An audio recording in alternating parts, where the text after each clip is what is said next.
My parents were not supporting me. They were afraid that I'm just ruining my chances in life. I always miss it. I think I miss the tip of the iceberg, you know? But then what's underneath the sea, I don't miss that part. And the competition goes higher because people try much harder against you. Like they want to beat you. You're the TI winners, you know? So I think Dota-wise, we didn't have time to be the strongest team out there, honestly. Now you're forcing me to reflect on my life.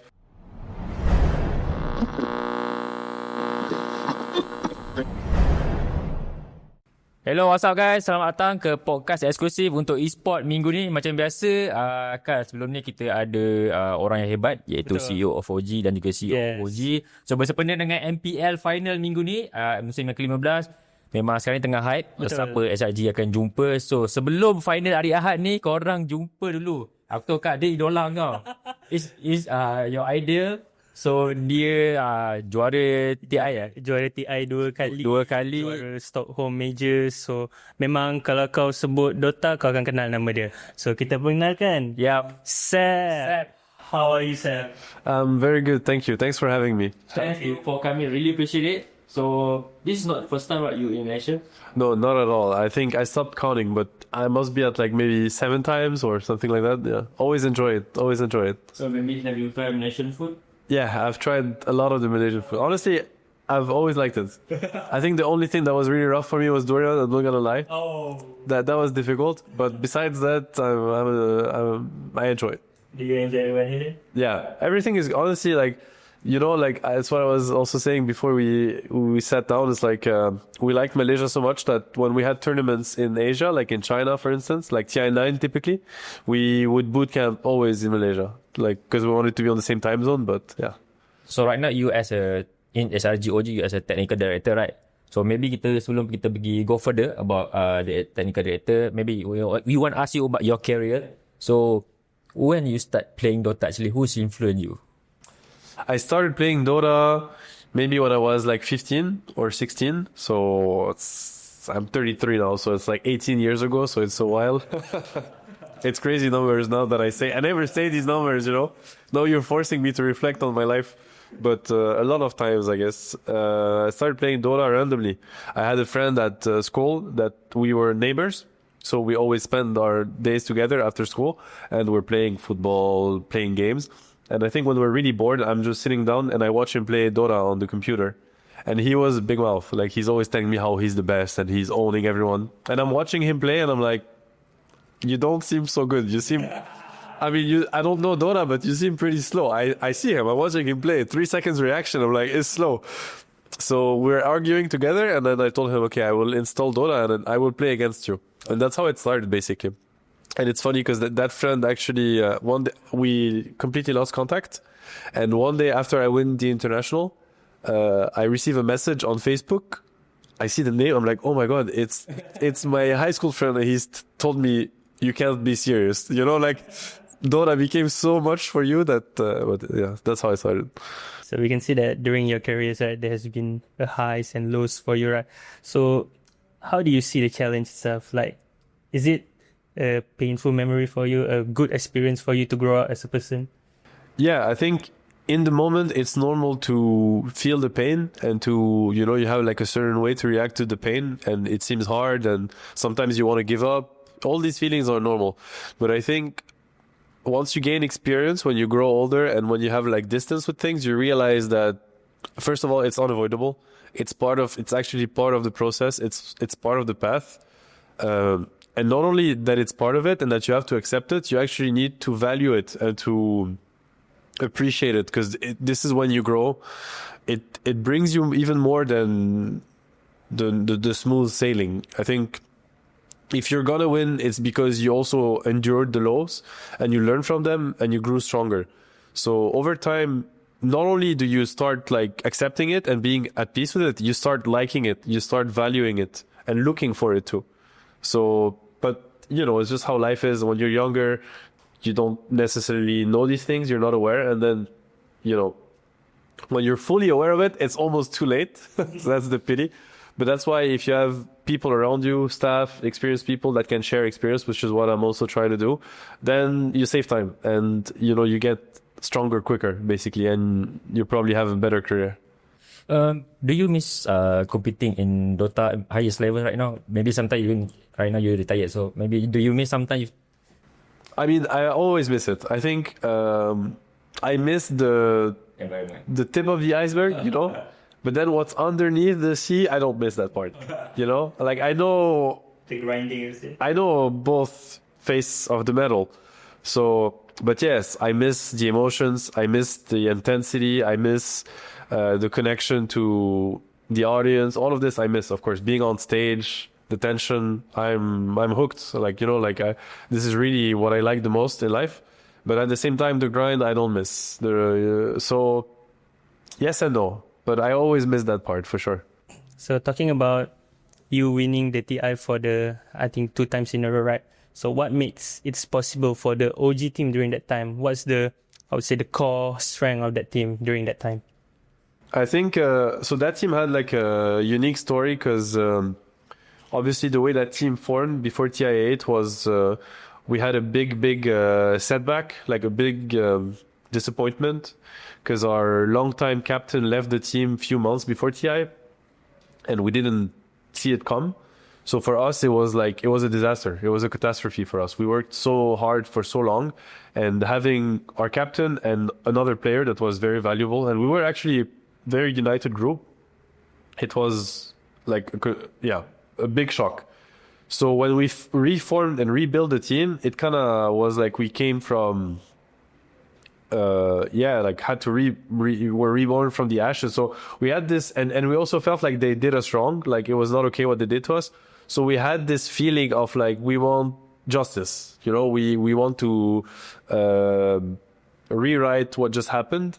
So I don't know, it was like a special feeling now that I think about it. It was really something that actually helped us a lot because we felt like what happened is so not okay that the story can't be like this, that they just abandon us and everything is just over and we lose and that's it. So there was something bigger than us, I guess, that was driving us forward. It's like, it's not only that, we want to do well and we want to win. It's like, we want to prove ourselves that life is fair. Life is not just unfair and sad and whatnot. So that strength, I think, really united us as a group. We became really, friends and brothers really quickly. So we had a mindset, I think, that was unique. I've never experienced anything like that. And it made us a really strong team. I think Dota-wise, we didn't have time to be the strongest team out there, honestly. There was like a lot of problems in our strategies and I think it showed because TI8, like, the games were all crazy games. It's because we're making a lot of mistakes. And the teams against us, it's driving them crazy because they see the mistakes we're doing, but they still can't beat us because we can't lose. Like, we knew we cannot lose. It's not okay. Like, it doesn't make sense for us to lose. We don't deserve to lose. We deserve to pull through. So that was TI8, unique experience. And then TI9, now we became a really strong team. Like, strategically, technically, I think maybe TI9, I would say we're the best team, for sure. So we're in control of what's happening. But TI9, the problem was more the motivation. It's like, how do you find the motivation again to do everything a second time?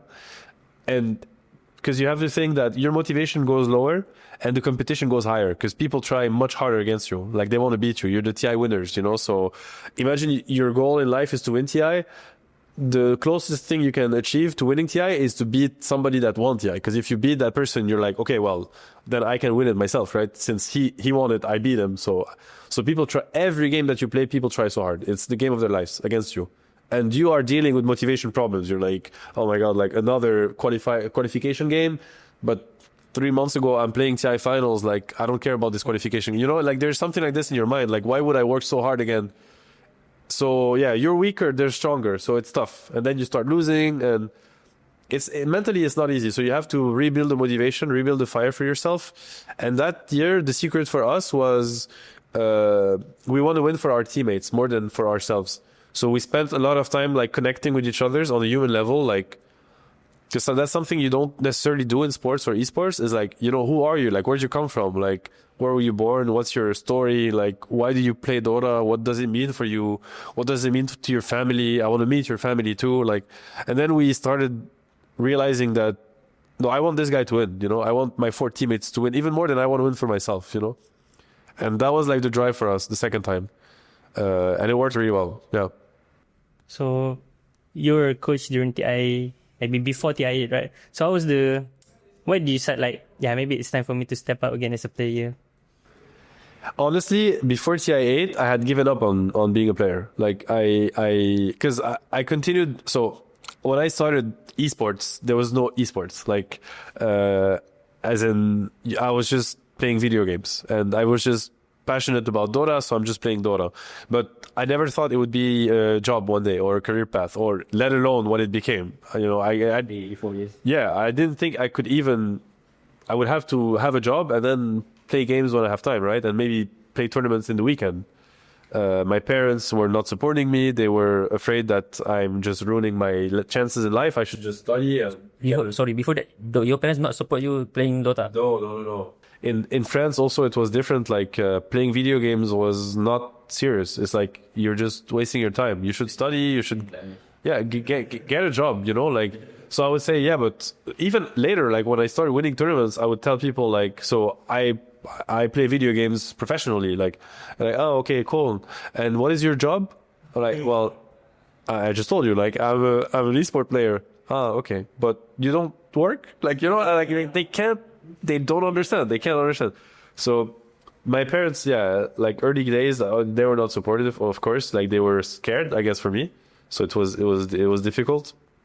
So my generation of players, like, we really had to, you have to continue studying all of this, right? So it was hard to manage everything, like study plus. So I would like go to school and then Friday afternoon, I miss class. I take a flight to go play DreamHack.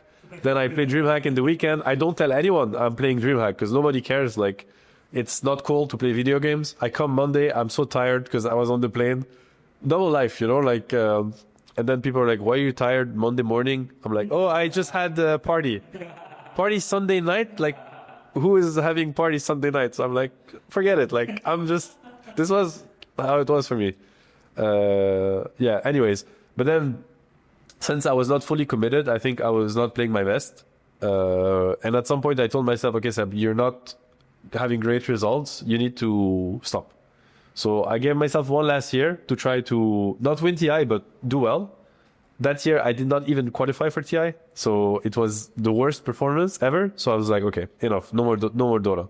So I gave up. And when I gave up, Notail came to find me because he knew me because we were playing against each other. He was playing in Fnatic back then himself. And he said, since you gave up, do you agree to come coach us for one tournament? Just one tournament, you come, you help us. It was Manila Major. You help us for one tournament and that's it. I was like, okay, one tournament, it's fine. Like, I'm like, why not? You know, like, at least, and these were players that they had won a major before.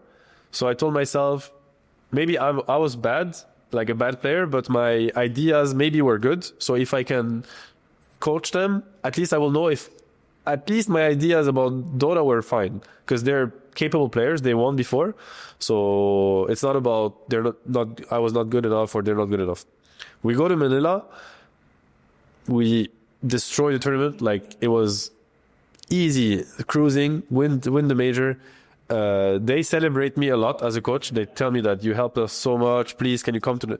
And actually, we win every single major after that. Like, Manila, we win. Then I think it was... I can't remember if it's Kiev or Boston, Kiev. We just win every single major. So now I'm back in Dota as a coach. It was not the plan, but I'm back. And everything's working well. But playing is like... It's not in my mind anymore. I give up on it. And one day, Notail tells me... You know, when like they leave the team and stuff, Notail tells me, you should play. I'm like, come on. I think it's a joke, you know, like, I'm like, no. It's funny, but let's find like real players. And he's like, no, Seb, I'm serious. I think you should play. And he insisted so much, and I respected him so much as a player that I was like, if he believes in me, then I should believe in myself. And I believed in myself. And 3 months later, I was winning TI. So, you know, life is crazy. And it also shows that yeah, believing in people, it can really create like magic sometimes. Do you imagine and maybe dream that you having this career in your life? No, never. Never. No. Life works in crazy ways. Yeah, never. I would never even have dreamt of it, you know? Yeah. Okay, kita nak kembali untuk about the collaboration between OG and SRG right now. So maybe when you hear the first thing about collaboration, the team MPL, Mobile Legend, SRG, and the OG, what do you thoughts on the mind about this collaboration? I mean, I think it's something that was like super exciting, and the fact that we had the opportunity to work with SRG, like we were very excited about it. We thought it's going to be great because one big frustration we had at OG is that we know that we're like an international brand and we have a lot of fans here in Malaysia, but there are not so many opportunities or tournaments or ways to, you know, come and connect with the fans and create events. And every time we have the chance to, we do it. We organize, you know, like events and hubs and stuff, but it's not so much, you know. So finding the right partner and the right project to like work together and share like experiences, and because it's a mutual learning experience too. It's like we try to transfer our experience and our knowledge and what we learned in our side of the world and in the esports we're in, and now learning about, you know, what's happening here and with Mobile Legend and SRG and how they do things and they're amazing. So it's, you know, everything at the same time. It's like we get finally to connect with the audience here and the people here in Malaysia. We get to learn also a lot, and yeah, honestly, it's been even better than what we thought. So Yeah, you coming from Dota, right? So what's your first thought about MLBB when you know about this game? yeah, at the end of the day, I mean, I don't know much about the game myself. Like I tried it. I'm not good. And also myself is like, I'm so competitive that when I'm bad, I don't want to play because I don't like losing, you know. I got used to winning with Dota, so I go in and I'm just feeding to other players. It's like, I don't like this feeling. But so apart from the gameplay, it's the same things. Like, you know, I'm working with the staff and like we're talking about their problematics and like how they work and everything. I don't know, like team dynamics, how to draft, like strategies, you know, mental aspect, like psychology, like how do you approach tournaments, how do you stabilize performance, like all these topics. Actually, they're exactly the same in every esports. I would even dare to say that they're the same in sports. I haven't worked myself in traditional sports. I've met high-level athletes, and every time I've spoken to them, it was also the same topics. So I think at the end of the day, all of this is there's like a lot of common ground in all these things. So it's always very passionating to share experiences. And yeah, you learn from everyone really. So I hope that they learn from us as much as we learn from them. So I think it's very, very beneficial. So we know that you come to SRG.OG as the technical director. So what do you do as a technical director? So I'm mostly working with the staff to help like structure and help implement either processes or ways to tackle certain topics. You know, it would be how to approach drafting, how to strengthen certain aspects of team dynamics. I mean, I don't want to get too into the specifics, but essentially everything that relates to enhancing performance of a group. Like the one topic that I'm not qualified in is gameplay. That part I can't help. And I don't think they need help, which is good. They have all the help that they need within their own staff and groups. But probably what I can help with is sharing experience of how we did things at OG, how we do things at OG, and see what can fit also for the MLBB team and what they can implement and you know use for their own competitive journey. And we know that I think I see a lot of documentary, right? Watching you like giving the players motivation. Do you think that maybe you yourself might be giving the motivation towards the players and the staff at the SRG team? Since now that I'm here on site, if they need it, of course, I'll gladly do it. That's just something that's in me. Like I usually really connect emotionally with people, and if I feel like they need the help to have motivation, I'll be happy to help, of course. It's not something I've had to do yet because I wasn't on site, and I think for that you really need to be there, like in the middle of the action. That's usually the moments where sometimes your motivation can flinch a little bit, and sometimes you need like somebody to create like a different dynamic. But yeah, definitely, I think at the end of the day, I realized, like after my career, I realized that what I loved the most about esports and about competition was the human side of it. Like the fact that everyone is different, everyone is facing challenges, and how like together we can build a group that can go through it all and succeed and lift the trophy. I think that is the most beautiful part of competition and esports. So maybe how do you approach transferring OG winning culture maybe to the SRG team? I think it always takes a lot of like humility. It takes a lot of like observing at first. Like, because not everything can be transferred or applied. Everyone is different. Every group is different. It has its own ways to function and dynamics and needs. And I think you need to take that into account. Because else, sometimes if you try too hard or if you don't think enough about does it fit, you can damage more than you help. So there's always a phase of observing and adapting, and then figuring out what fits that group and what is going to help. And sometimes nothing helps, and sometimes you cannot help, and that's okay. And sometimes you have to do more than planned, and that's also fine.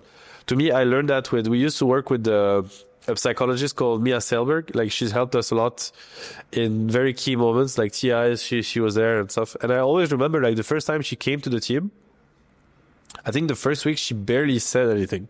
Like, she was just there. She was like a good presence. She was very nice to be around, but she was like, I don't think you need help right now. Like, and she came as a big name, like we haven't won anything yet. So we're like no names kind of. And she is the big name. Like, she worked with big teams, big athletes. But yeah, that's really what struck me. I was like, wow, like, so she's that big of a name, but she doesn't need to prove it. Like, she's actually here to help us. And she's not here for herself so that she will make a speech and we'll be like, oh, wow, she's great. She's like, you don't need a speech right now. Like, I don't need to do anything. Like, I can maybe get you like water or something. Anyone thirsty? Like, she was just helping with what needs help. And right now we don't need help. We actually are actually just people thirsty, like something like that. So to me, it learned me like the best like staff are really the ones that are here to help. They're not here for themselves. They're here for the team. And sometimes it means doing a lot, and sometimes it means not doing a lot. It depends. You just adapt. Yeah. So I think you talk about psychologists, right? So do you think that maybe having sort of like a mental coach impacts any sport team? I think so. I think it's massive. To me, like it's not even, to me, I consider them part of the team. I really think that the team is actually not the 5 players and the subs, and even if the coach has to be on stage or drafting, the team is everyone around. The ones that never enter the stage, the one that sometimes we never hear about. This is the team. Because they actually play a role in how the team is built. So I always look at a team as being like, so to me, let's say whatever, we're five people in the team. So we all have our own like energy, our own mood, our own mindset. And then the team is another entity that has its own energy, its own mindset. So I can come tomorrow, let's say we're a team, right? We have to play a tournament tomorrow. I can come, I'm confident. Maybe you're not, maybe you are, or the other way. And then how is the team as a group? Is the team confident? Is the team stressed? Is the team ready, not ready? And these like features of the team, they are impacted by people that have entry in the team space. So if we're going to bring even like a photographer, if the photographer is going to be in the rooms with us, if he's going to be breathing like the same air, sharing the same vibe, he has impact on the team's energy and the team's mood, Are we relaxed? Are we stressed? Are we? So if I'm going to TI and for some reason the photograph is very stressed, I will feel the stress. He will induct stress on me. You know, if this guy is like stressed out and looking at his watch all the time and his leg goes like this, if I came relaxed in the morning, I'm like, oh, this day something is in the air, you know, like I can see this guy, he can't even sit down. So my point is that all the staff around the team, they play a big role and sometimes more than they realize. So that's something I always tell people is like the players need to understand that these guys, like, I mean, man, woman, doesn't matter. These people are part of the team. They're also your teammates. And so you guys are a group together and you need to build what you want to build, like your energy, your whatever, however you want to go to this competition, you have to build it together. And for that, everyone needs to be aware that we're a group and we all have a responsibility towards each other's. So yeah, I mean, obviously mental coach, huge impact on the team. But to me, my approach has always been to like sanctuarize the team space. Like team space is very important. So people that are coming from the outside, they need to realize that I need to respect what they build within the team. I'll give you an example. Like, for instance, in OG, TI is a good example. You know, you go to play TI finals. Even if you worked on yourself, you're not stressed. The person from the tournament that drives you, he's stressed. I mean, he drove you every day from the tournament, but this day he's there half an hour before. You're like, why? Because it's the finals, and maybe his bosses at the tournament told him you cannot be late. So 30 minutes before, he's sitting in the car, and you can tell it's a special day. Like, you know, so even if you didn't want the pressure, you feel it from the admin, you feel it from the referee, you feel it from maybe your parents that now sent you a message in the morning and they didn't the entire week. The fans, like more people, like so. That's why team space to me is like. It has to be like a sanctuary where like you protect the team from these outside things. And now when you're gonna allow somebody inside this space, like for instance, the mental coach or the psychologists, it has to be very careful with it. You know, you need to be smart about how you do it. To me that is what the team is. It's really the group that has built this space and is gonna go for the objective, like together.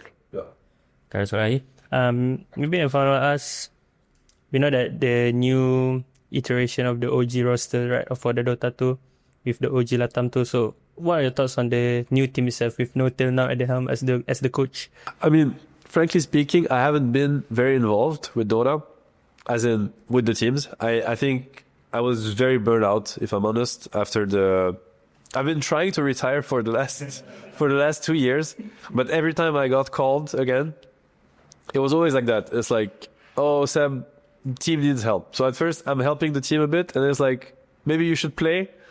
And then I'm like, no, okay, I'll play, you know? And then I regret it. Not I regret it, like I enjoy it, but I needed to rest, and I never really allowed myself to rest. So now I made a promise to myself. It's like, the only way to not fall back into it is like, I don't want to know.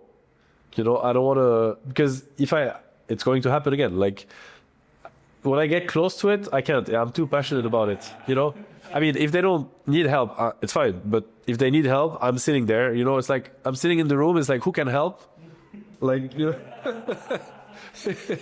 It's always like this. So I need to not be in the room. And then it's fine. So I'm not in the room. So I'm just watching the games as a fan, basically. So when they lose, I'm sad. When they win, I'm happy.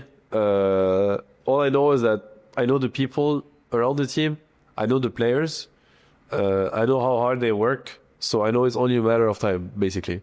But I'm not helping much. I'm only helping through Johan a little bit. Because we're in contact all the time. But I'm not directly helping the team. Right. I think we learned a lot from you. So my last question is maybe one advice you can give to the young generation or new player to become professional in esports career. There's a lot of advice I could give, but if I had to save one, I would say believe in yourselves. You know, truly believe in yourselves. It doesn't mean become stubborn. Like, listen to people around you, especially the people that love you. Listen to them carefully, like family, parents, like family, friends. They might not always be right, you know, like they're trying to be right. Sometimes they will be, sometimes they won't, but you should always listen and reflect on what they said. But do not let anyone, including these people, hurt your self-esteem. Believe in yourself, believe in your dreams, believe in your instinct. If you want something, it means you can do it, you know. I don't think you ever want something that you can't. Like, deep down, it means you can do it. So it's going to be hard. You might fail several times. I failed so many times. You know, it's like, for those who know me, if you have any esteem or respect for me, or like for what I have achieved, know that I've failed an amount of times you wouldn't even imagine before you got to see me like succeed and be like, oh, this guy must be good or something. I was bad for a long time before I was good. So anyways, like, yeah, believe in yourselves and believe in your dreams and don't give up on them. Don't give up. There's a keyword. And maybe lastly from me, what are your hopes for the collaboration with OG and SRG? Honestly, I hope for it to remain what it is, in the sense that I think it's been great. I hope it remains great. I think it will remain great, and I hope for it that we can get even deeper in how much we work together and maybe build projects together, because it's been an incredible experience. You know, I'm happy to be here. I'm happy that I get the opportunity to also connect more with the scene here. So yeah, I wish for much more things ahead of time. Yeah. Last word to your fan. I know you have a lot of fan in Malaysia. Yeah. I mean, thank you so much. I've always like felt the love. I always enjoy being here. I'm sad I don't get the chance to be here as much as I wish I could. But yeah, just thank you for being here, and hopefully we can meet up. You will coming this Sunday, right? In grand final. Hopefully. Your fan will be there to meet you. Yeah, they'll be very happy.